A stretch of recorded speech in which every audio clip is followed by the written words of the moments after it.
Onward, Christian soldiers, marching as to war, with the cross of Jesus going on before. Christ the royal master leads against the foe. Forward into battle, see his banners go. Onward, Christian soldiers, marching as to war, with the cross of Jesus going on before.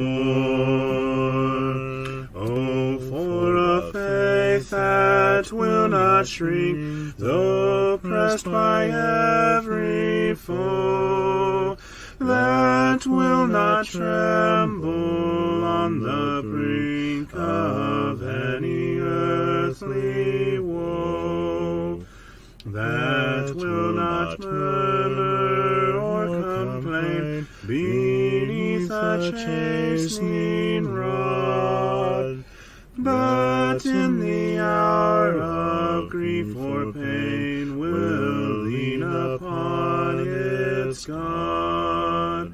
A faith that shines more bright and clear when tempests rage without, that when in danger knows no fear, in darkness feels no doubt.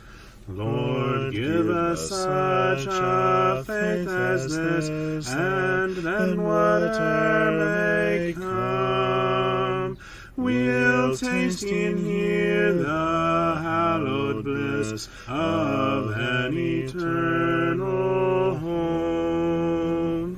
A charge to keep I have, a God to glorify,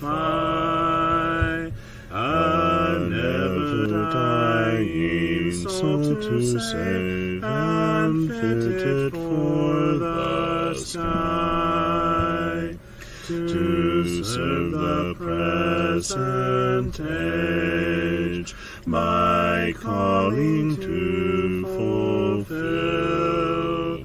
Oh, may it all my powers engage to do my Master's will. Arm me with jealous care, as in thy sight to live, and O thy servant, Lord, prepare a strict account to give. Help me to watch and pray, and on thyself rely. Assured if I my trust betray, I shall forever die. Rise up, O men of God, have done with lesser things. Give heart and mind and soul and strength to serve the King of Kings. Rise up, O men of God, his kingdom tarries long. Bring in the day of brotherhood and end the night of wrong. Rise up, O men of God, the church for you doth wait. Her strength unequal to her task, rise up and make her great. Lift high the cross of Christ, tread where his feet have trod. As brothers of the Son of Man, rise up, O men of God.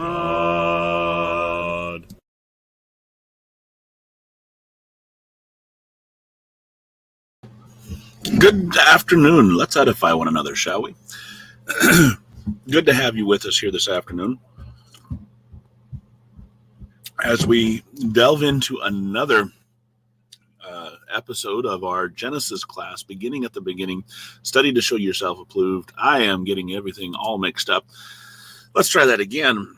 As we delve into our study, another episode of our study to show yourselves approved class, beginning at the beginning, as we study Genesis. I'm trying to find that in my banners. There it is. So, I am, of course, your guide and fellow student, Levi Westfall. And here we are, picking up in Genesis chapter 9. We left Noah in Genesis chapter 8, having just stepped off the ark, offering unto God a sacrifice of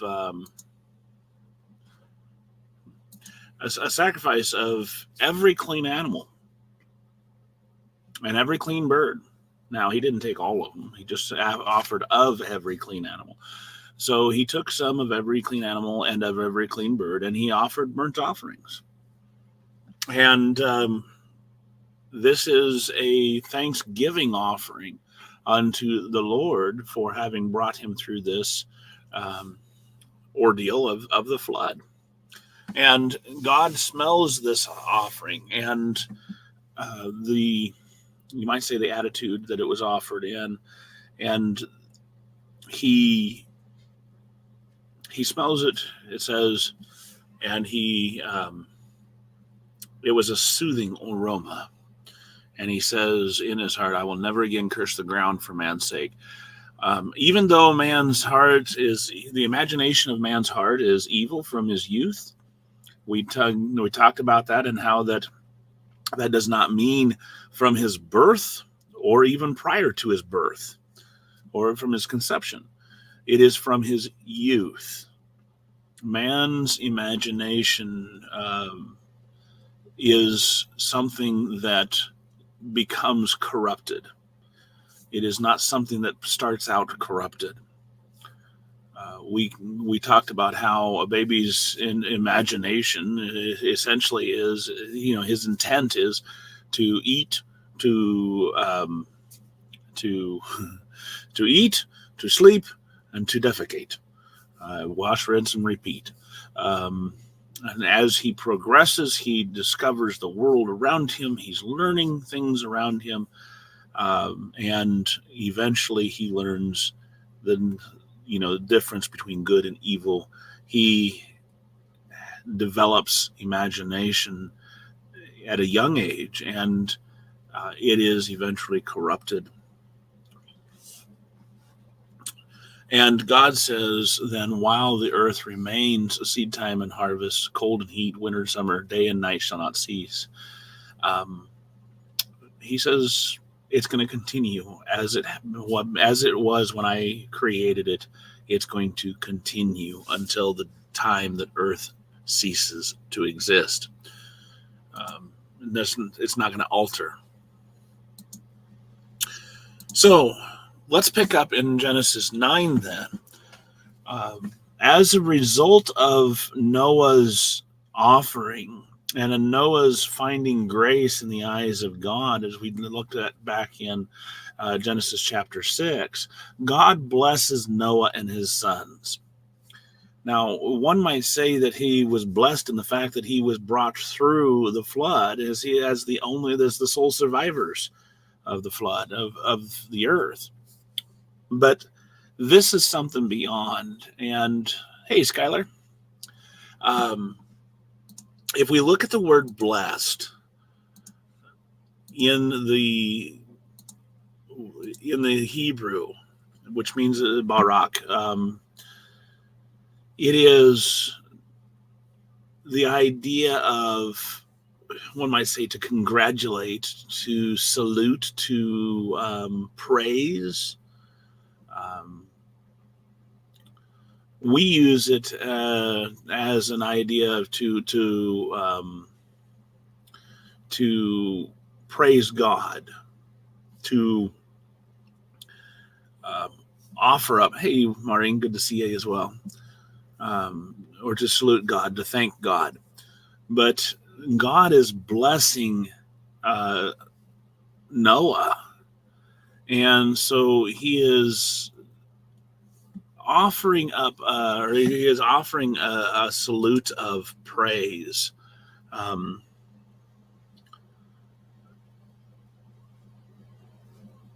and unto Noah and to his sons. And he says in his salute, he says to them, and this would be a recognition of Noah and his sons. And he says to them in his recognition, hey, you guys have been faithful. He says here, he says, be fruitful and multiply and fill the earth. So in his blessing and his salute, he gives them a command to be fruitful and multiply and fill the earth. And then he offers up some more instruction. He gives them, or he says to them, he says, the fear of you and the dread of you shall be on every beast of the earth, and on every bird of the air, and on all that move on the earth, and on all the fish of the sea. They are given into your hand. Remember that man, when God created Adam and Eve, when God created man in Genesis chapter 1, he gave man the command, very similar in nature, in verse 20, 26, 27, 20, 28. He says, be fruitful, multiply, fill the earth, and subdue it. Have dominion over the fish of the sea, and over the birds of the air, and over every living thing. So he tells them to be fruitful, to multiply, to fill the earth. And in Genesis chapter 9, he says again, be fruitful and multiply and fill the earth. And in saying that they are given into your hand, he is telling Noah and his sons again to subdue the earth. He is reiterating his command to them, to his command to man. Be fruitful, multiply, fill the earth, and subdue it. But something's changed, because now in the fear of man is going to be upon every beast.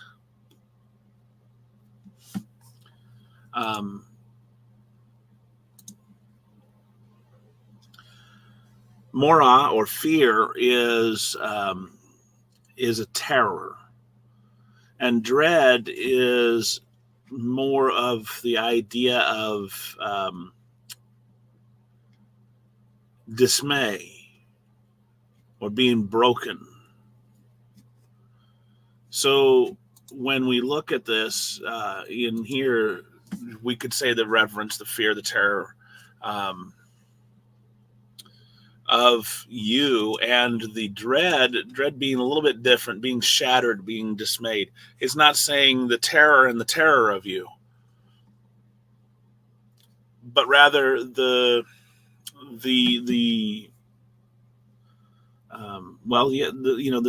terror, but the dismay. These things, when we look at a horse and the farm animals, hey, Sam, when we look at the farm animals, or even when we look at our cats and dogs, do we see fear in regards to our animals?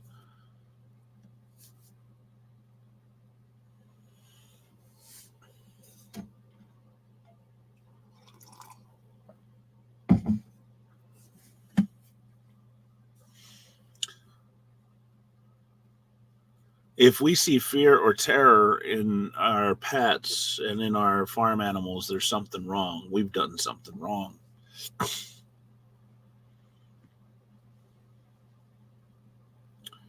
But there is a respect, especially if we're dealing with our dogs. So if we, when we call our dog or we call certain of our pets, they usually come, right?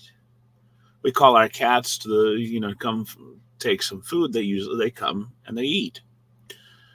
We call our goats or our chickens or our horses, cows, etc., and they come because there's a respect.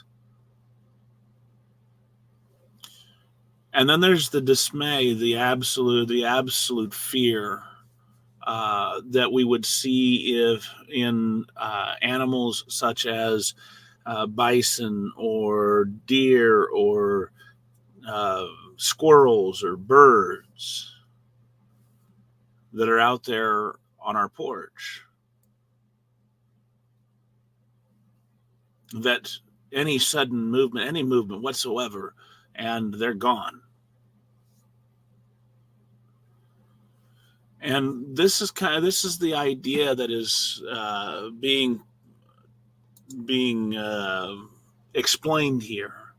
There is a respect and a dread or a terror, a dismay upon upon every beast, upon every bird, every fish. They're all scared of you, and some of them are going to be respectful. Some of them are going to be, scramful. They're going to just run. And they're all given into your hand. You are the steward of all of this.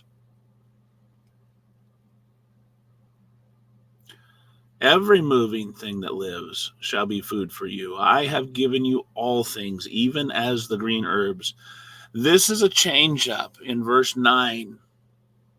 It's changed from Genesis chapter 1. In Genesis chapter 1 and verse 29, God has given every herb that yields seed, which is on the face of all the earth, and every tree whose fruit yields seed, to you it shall be for food, also to every beast of the earth, to every field of the air, or bird of the air, and to everything that creeps on the earth in which there is life, I have given every green herb for food. Understand that all life, all animate life, as in animals, birds, reptiles, all of that were herbivores.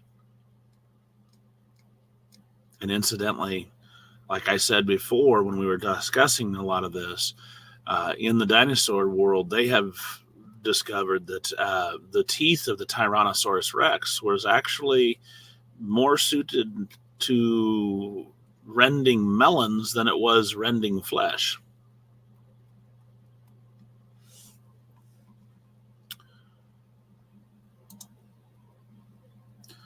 But in Genesis chapter 9, what we see is that God gives man flesh to eat.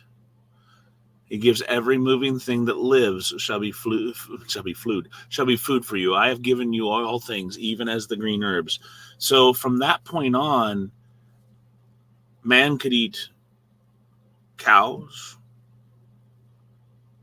man could eat goats, sheep, and yes, horses and camels, etc. But God has some limitations. And this we see here in 9 verse 4 and 5.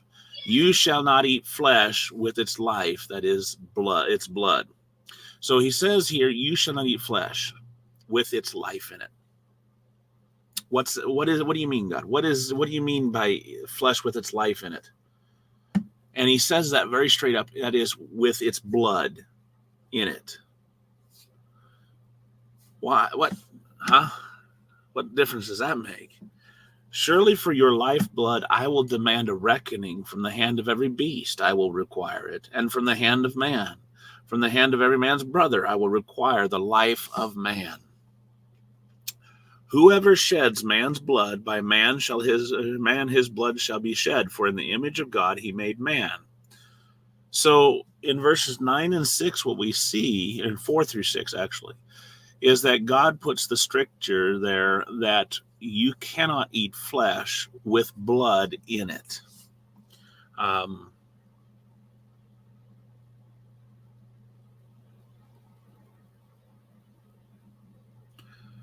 And that blood, that the blood is the life of the flesh.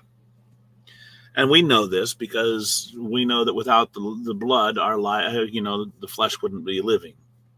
Nothing would live in our bodies. So we see this found in other places too. In Leviticus 17. Now understand that this particular requirement is in the patriarchal age. This is what we would consider a creation principle, a patriarchal principle.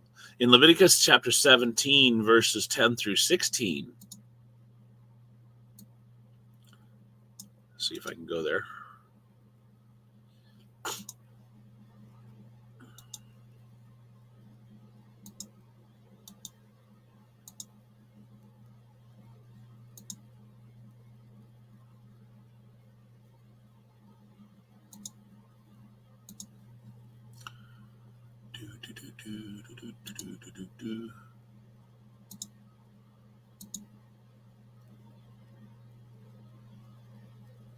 Oh, come on.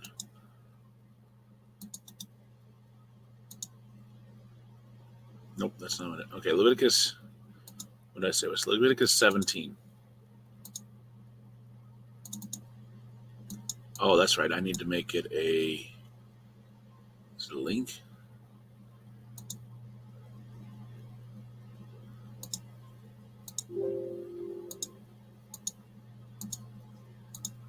Yeah, well, cancel that.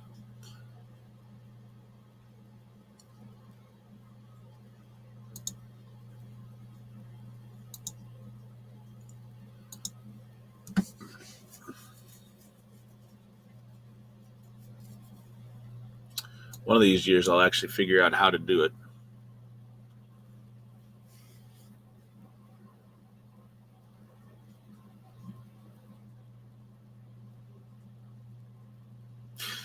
Today's not that day. Leviticus 17. There we go. Psst. 10 through 16. And whatever man of the house of Israel or of the strangers who dwell among you who eats any blood, I will set my face against that person who eats blood and will cut him off from among his people. For the life of the flesh is in the blood, and I have given it to you upon the altar to make atonement for your souls, for it is the blood that makes atonement for the soul. Therefore I said to the children of Israel, no one among you shall eat blood, nor shall any stranger who dwells among you eat blood. Whatever man of the children of Israel or of the strangers who dwells among you, who hunts and catches any animal or bird that may be eaten, he shall pour out its blood and cover it with dust. For it is the life of all flesh. Its blood sustains its life. Therefore I said to the children of Israel, you shall not eat the blood of any flesh, for the life of all flesh is its blood. Whoever eats it shall be cut off. And every person who eats what died naturally or what was torn by beasts, whether he is a native of your own country or a stranger, he shall both wash his clothes, bathe in water, and be unclean till even, and he shall be clean. But if he does not wash them or bathe his body, then he shall bear his guilt. So God commands it in the Mosaical age that you shall not eat blood. Now, going over to Acts chapter 15, you see this principle carried out again in verse 28 and 29. For it seemed good to the Holy Spirit and to us to lay upon you no greater burden than these necessary things. 1, that you abstain from things offered to idols. 2, from blood. 3, from things strangled, and from sexual immorality. If you keep yourselves from these, you will do well. Farewell. So, that is this principle carried out in all three of the ages, in the patriarchal age, in the Mosaical age, and in the Christian age. This is something that all Christians are to observe and has been a law since the beginning. We are not to eat blood.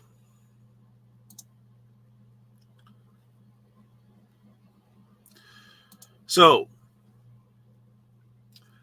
the next thing is that in this is that God requires a reckoning for the blood of man.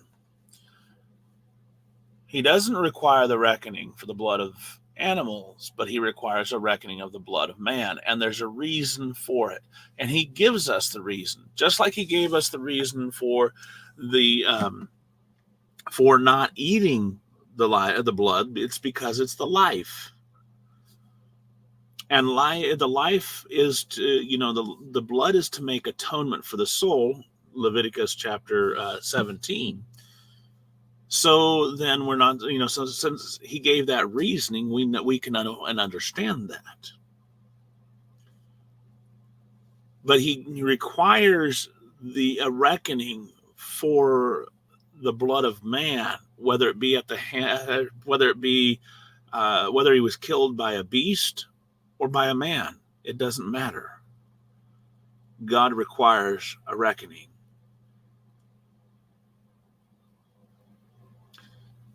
And we can look in the law of Moses and see how that, and if an animal kills a man, that animal must be put down. And there were laws even for the owner regarding the owner of the animal that killed a man.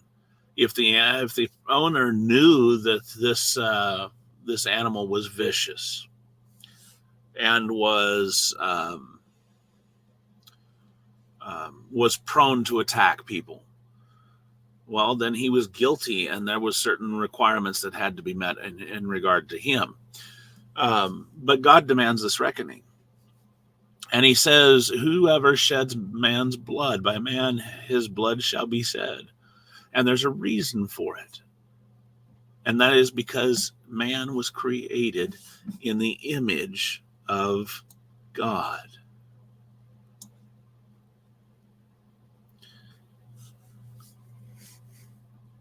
The problem that we have today, and I'm not going to turn this into a huge, long discussion. The problem we have today, regardless of what the crime is that there isn't, for the most part, there is not a suitable punishment.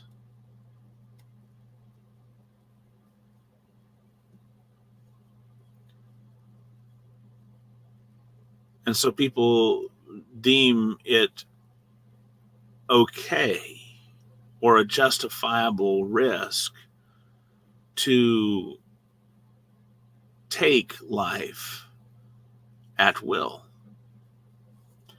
or to do crime at will because they can get away with it.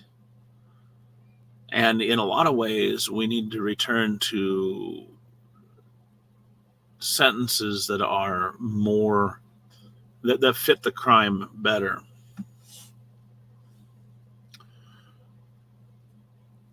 All right, continuing on.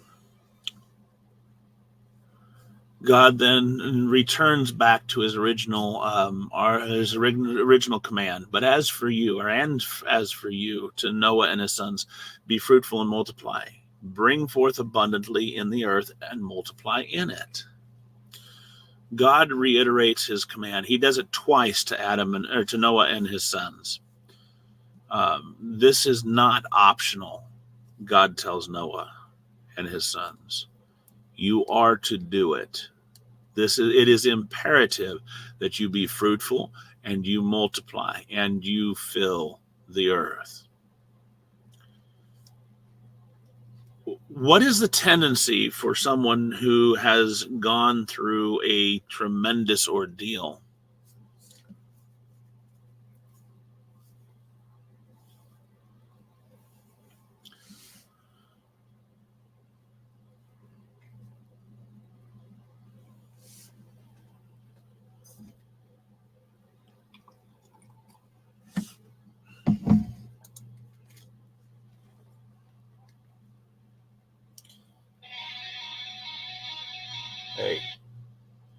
That's not where I'm at. I meant to shut that down so I didn't get any notifications.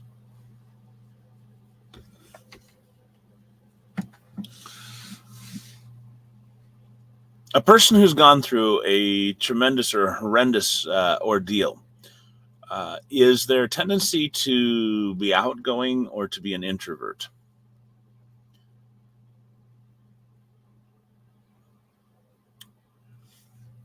To open up or to clam up?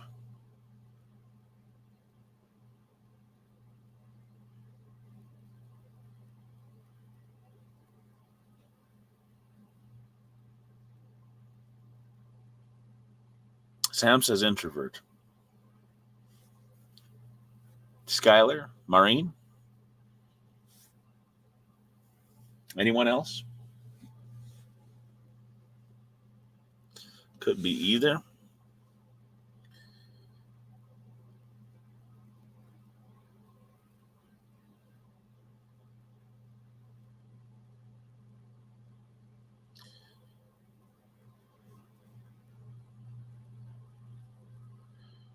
Some people take solace in their family and will throw themselves or their whole being into their family only. Most people, when they go through a life-altering event such as this, most people would clam up, shut down.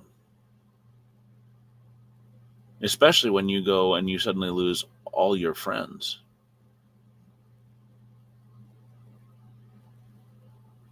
All your acquaintances. All of your family.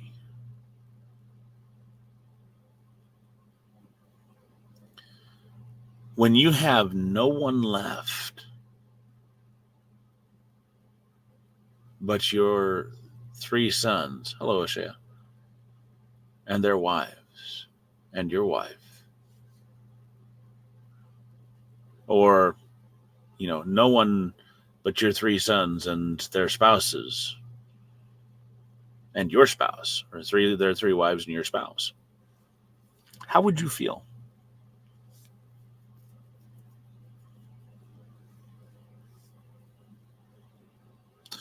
You see, you know that they're going to go off and they're going to be on their own.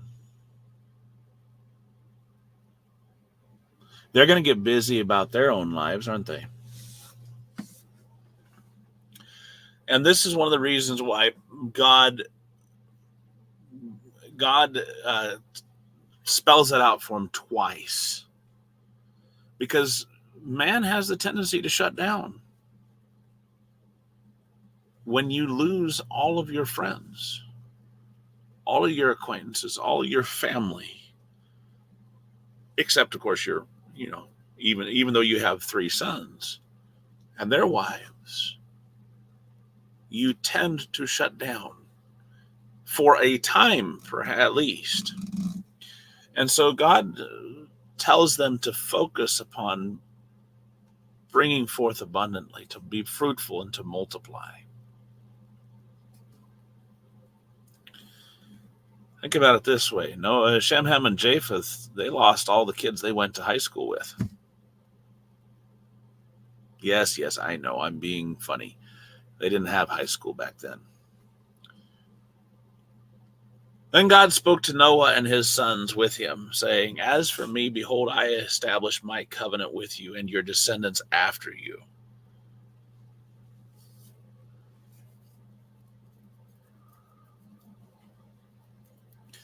Well, we know Noah was thankful, Sam. That's beyond the point, because we know that he was thankful because of the end of chapter 8 with his sacrifice. But there comes a point in time when the enormity of all that has just happened hits you like a wave. And yes, I did that. I used that analogy purposefully. Think about this. There had never been a flood like this before. And we looked and examined the evidence from the scriptures.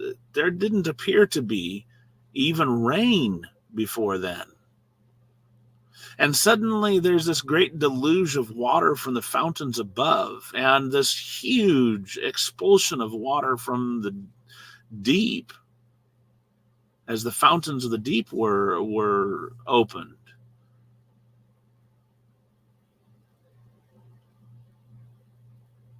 And then you have, it was so bad. I mean, for 40 days and 40 nights it rained. And then for another, almost for a whole year, you lived in this boat with a menagerie of animals, with only your wife and your 3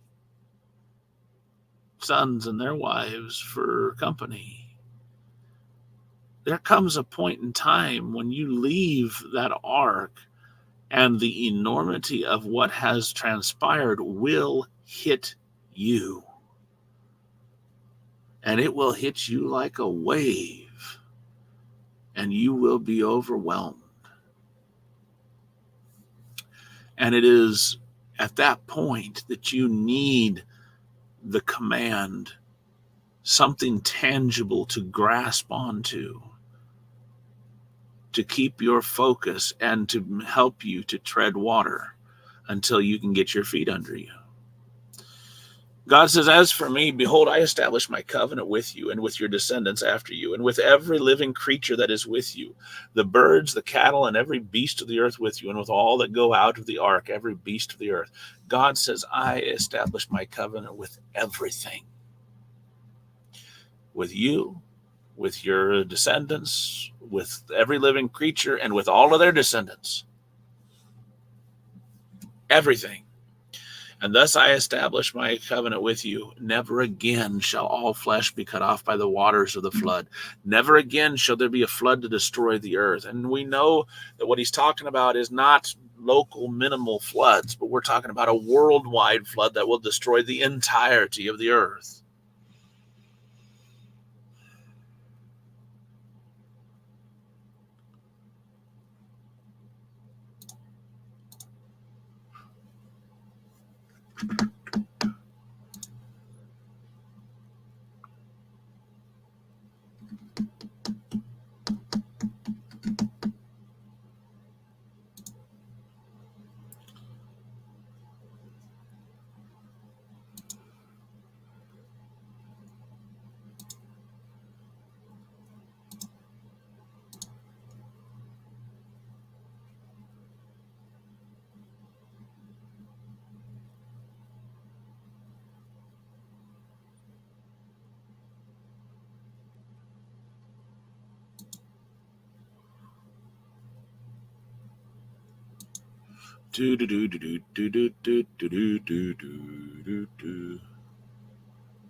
Let's see here.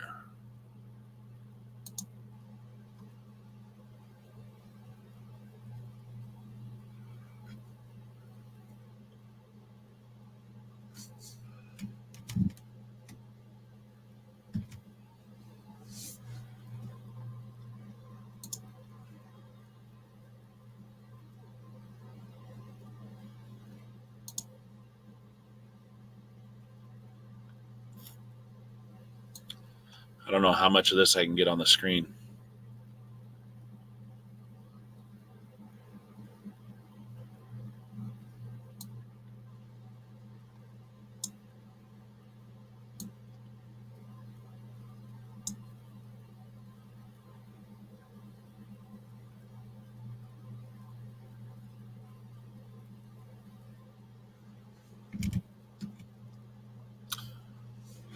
Okay.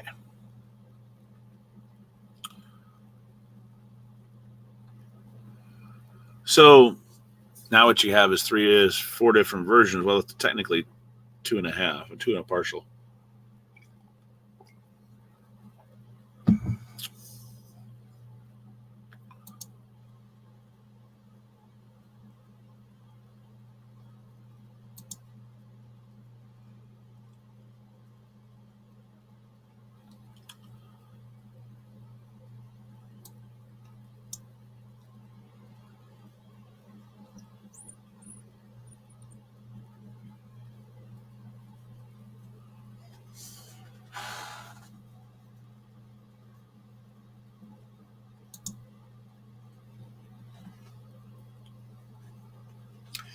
So here we are in Genesis 9, and God has established this is going to establish this covenant. Now, a covenant needs a sign. For the Nazirite covenant, for example, what was the sign of that?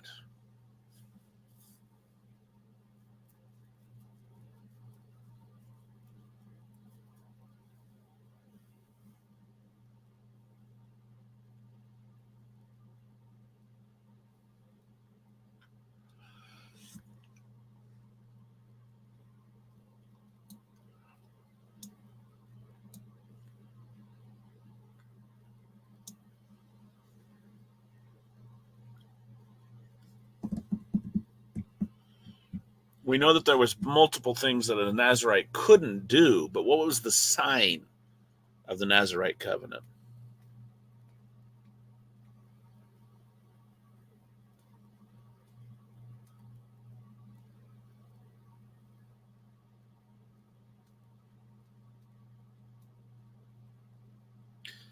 In other words, if you were walking down the street, how would you be able to tell that somebody was a Nazirite?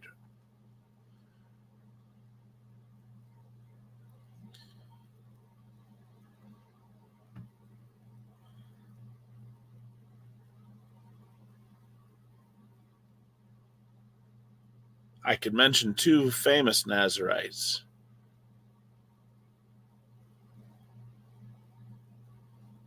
from the scriptures.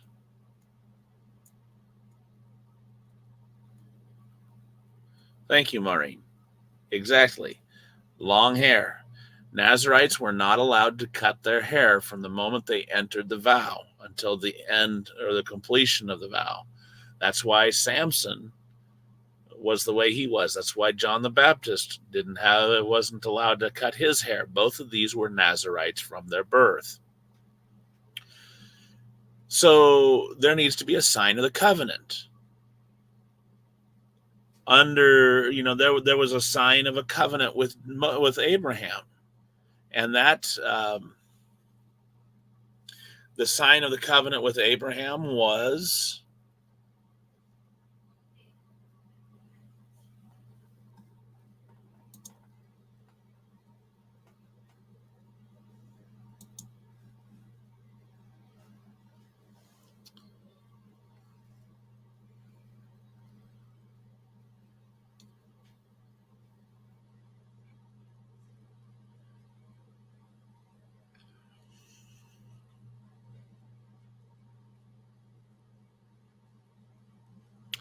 remember what the sign was? This one was not quite, this was not obvious. No, the covenant with Abraham, Sam.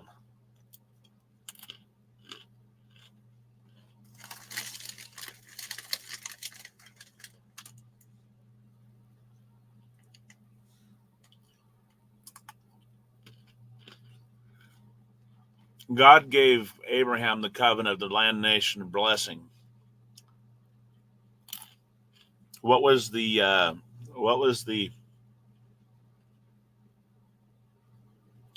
sign of that?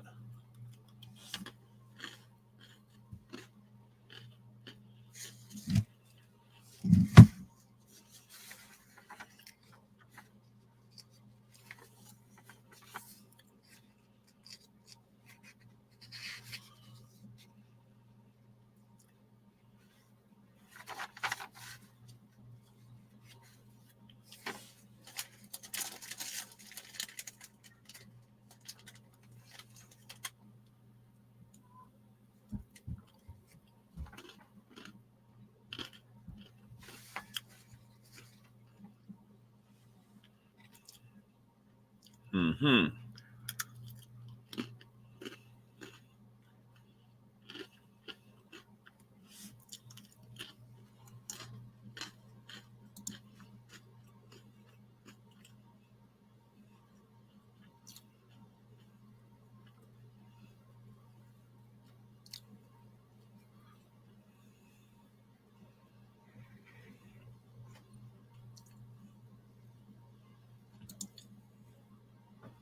No, I said, what was the sign of the covenant?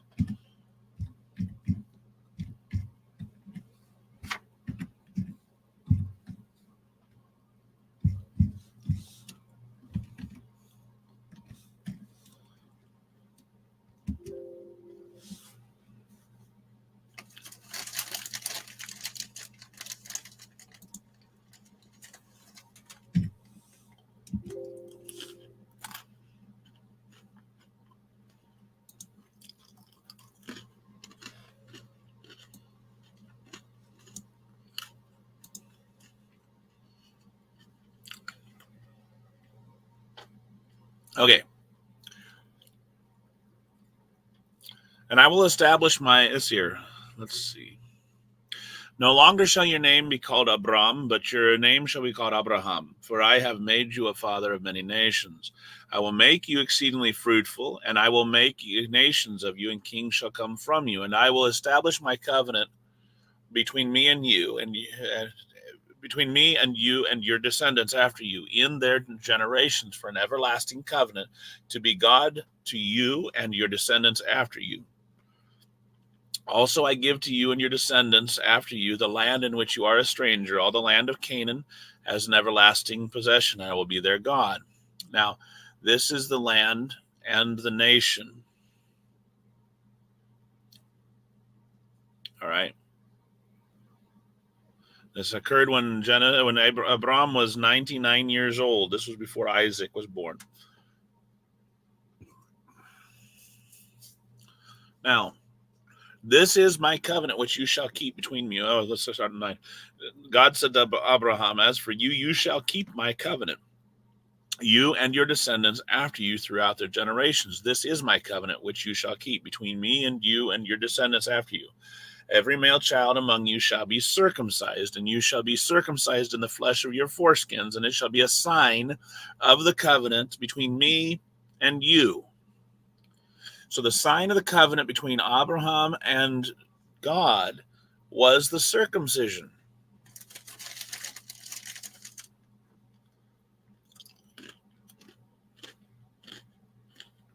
The problem is, Sam, you were hitting all the promises of the covenant. You were hitting all the tenets of the covenant, but you were not given the sign of the covenant.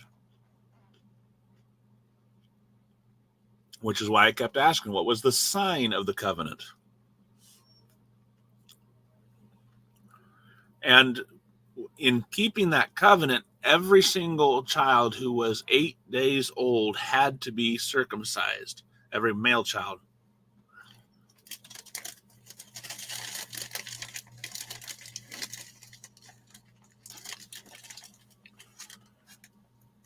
Even those who were foreigners who became Jewish or who were bought with any money, they had to keep that covenant.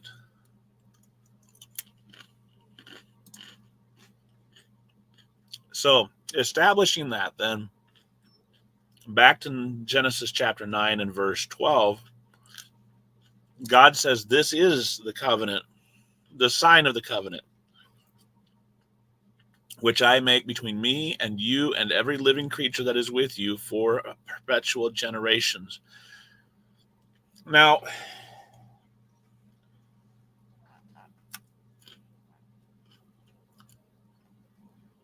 have all the descendants of Noah ceased?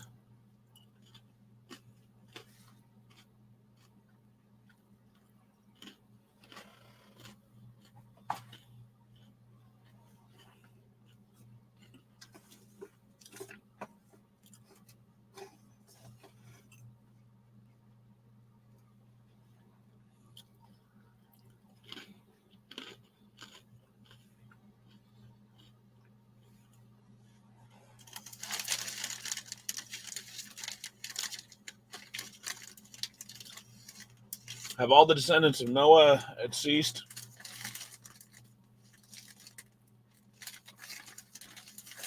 Is there anyone of the house of Noah left alive?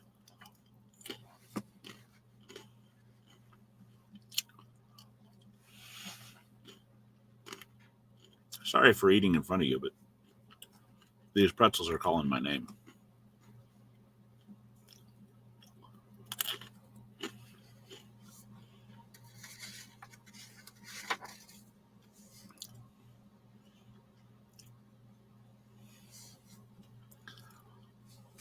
Yes, every single one of us are the descendants of Noah. And in essence, Oshea, every single one of us are direct descendants of Noah.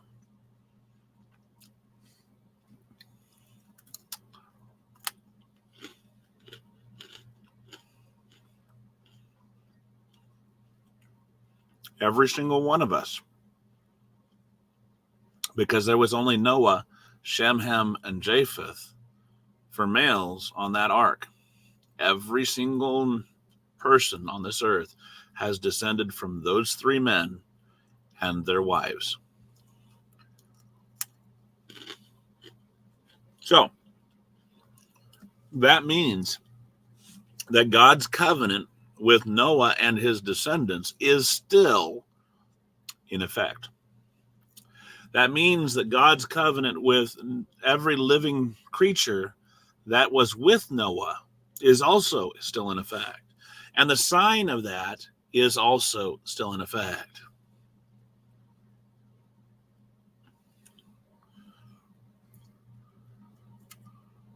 And that is his rainbow. And that rainbow in the cloud is the sign of the covenant between me and between God and the earth. And so anytime that you see that rainbow, that is a sign that God has promised, God has covenanted that there will never be a worldwide flood again.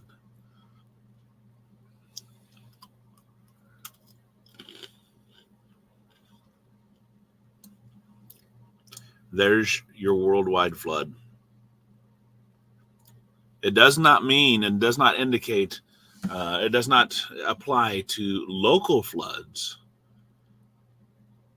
There are local floods. That's not what God was talking about. He's talking about a flood to destroy all flesh.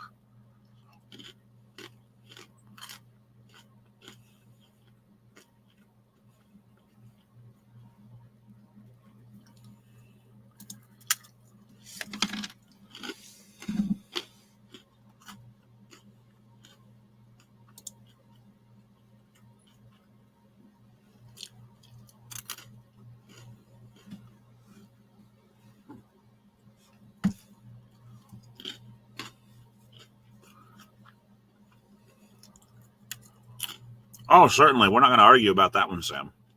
But every single one of us descended from Noah.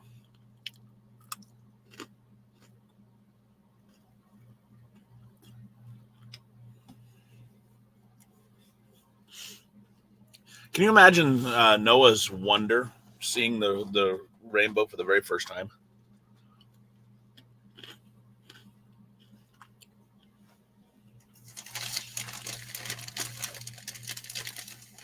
Just more proof, by the way, that there had not been rain on the earth prior to the flood.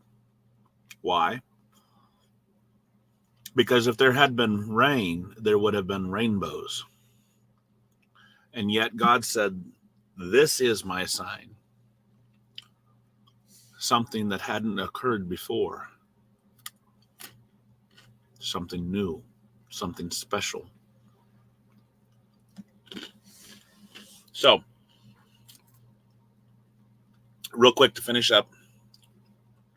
Sons of Noah went out of the ark were Shem, Ham, and Japheth. Ham was the father of Canaan. And these three are what populated the entire world.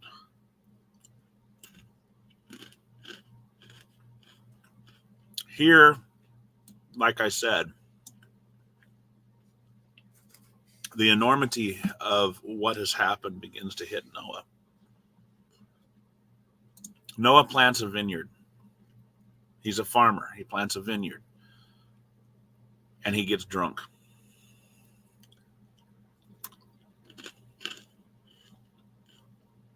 He gets drunk and naked. But at least he was naked in his own tent. Ham, however, somehow or other, for some reason, comes in and sees his father naked.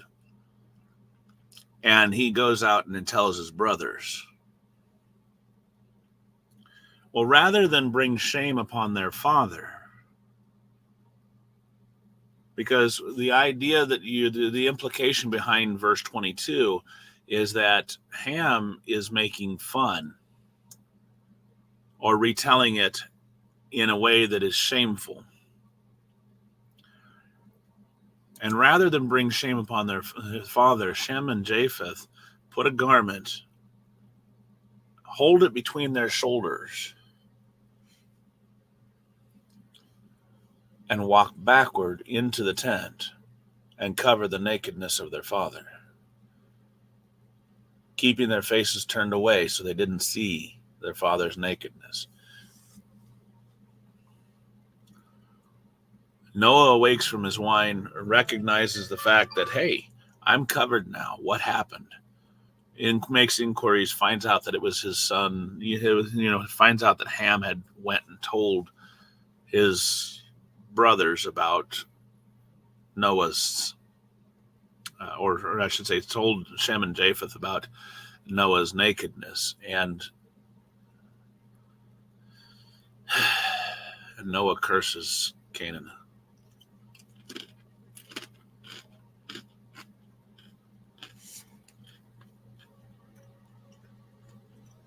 Why? Because of the immorality, because of the shame and the reproach.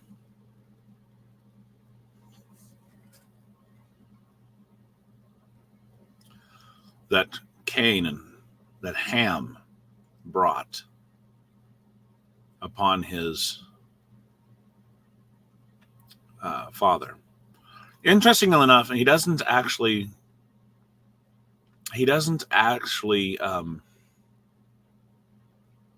curse Ham.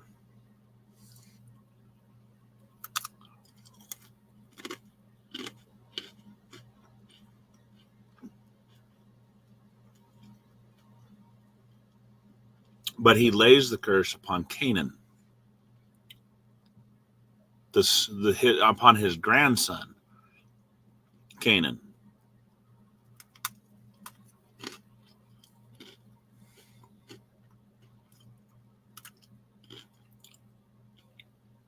There's some implications within that. I'm not going to speculate. But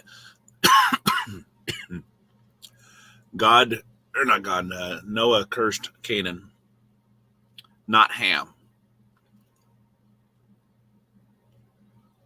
And he blesses Shem and Japheth.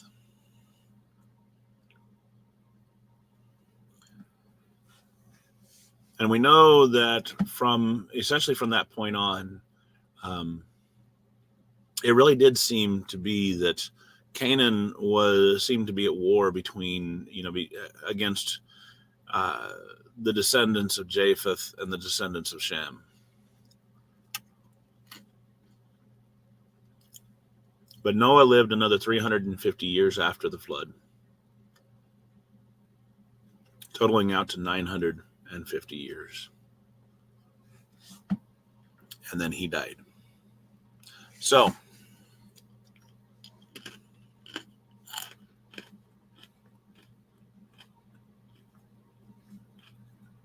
we're going to leave off there. I'd hoped to get through 10, but that's not the way it happened.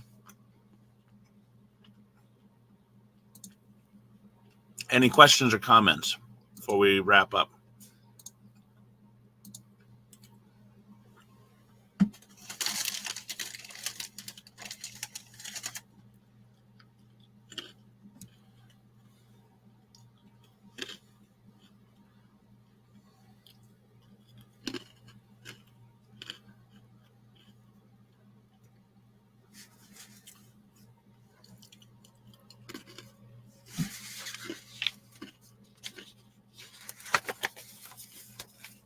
All right. Maureen doesn't have any questions. Does that mean you got a comment there? Well, you did. You actually commented that you had no questions. All right. Well, then I hope you are able to cover chapters 10 and 11 tomorrow or for next week. We're going to see if we can't get through those maybe a little bit further, or at least 10, and then do a little bit of a review. And we'll see what we can accomplish next week. And boy, is my... There.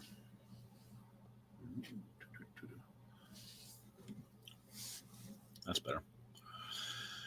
And I hope and pray that you have been edified through our study of the book of Genesis as we begin at the beginning of the Bible. And that's a very good place to begin. For we are introduced to God, rather, and we see God's care and the beginnings of his plan throughout the entirety of the book. We do appreciate each and every one of you being here. And I hope and pray that each and every day you will take time and that you will study to show yourself approved. I'll see you then. God bless.